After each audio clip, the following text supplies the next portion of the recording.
Some new developments to tell you about in America's election headquarters today. Donald Trump covering a whole lot of ground in a wide-ranging interview with the Associated Press. In it, he talked about his tax returns and running against Hillary Clinton in the general election.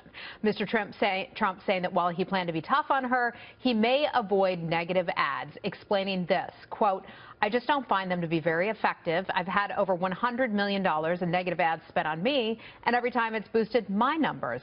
Joining us now to talk about this interview, a lot of good nuggets coming out of it, Gianno Caldwell, principal and founder of Caldwell Strategic Consulting and former Republican County Director of African American Outreach in the state of Illinois, and Richard Fowler, a Democratic strategist and radio talk show host. Welcome to you both. Richard, let's start with you. If he doesn't use the negative ads, is that a bad thing for him or a good thing?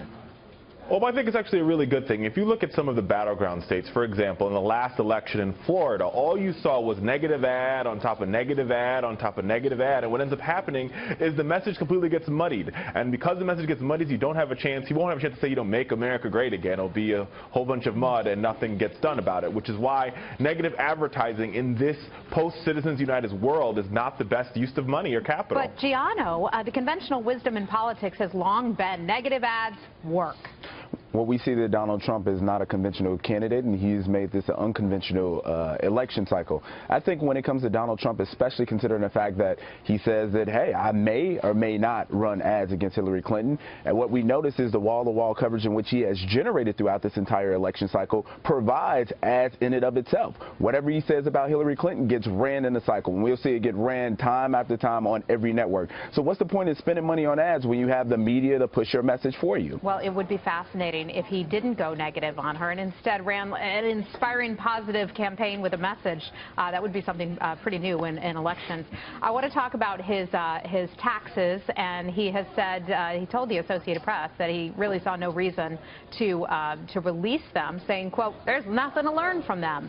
A lot of folks want to see his taxes. Mitt Romney last time around released them in January of 2012, many months before the convention. Richard, what do you think of that decision or that statement on his part?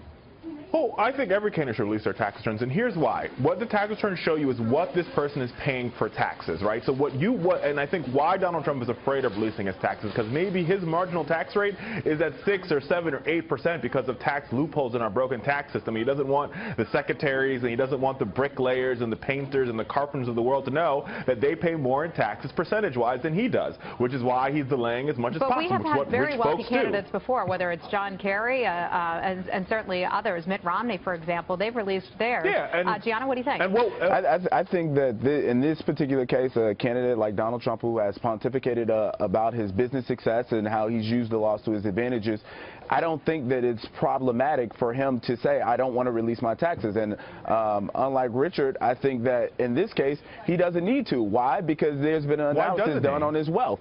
He presented when he announced that here's my wealth. Why not release your tax returns, Gianno? Because, again, he provided information showing what his wealth was like. If I may say this, Richard, I would think, though, at some point he would almost have to. Because if he doesn't, it gives too much fodder for the Democrats. It's never been done before, to my knowledge, where somebody hasn't released their taxes. On the other hand, there could be something damaging. And let me ask you about something else, though, guys, and that is the VP, who he would bring on to be his vice presidential nominee.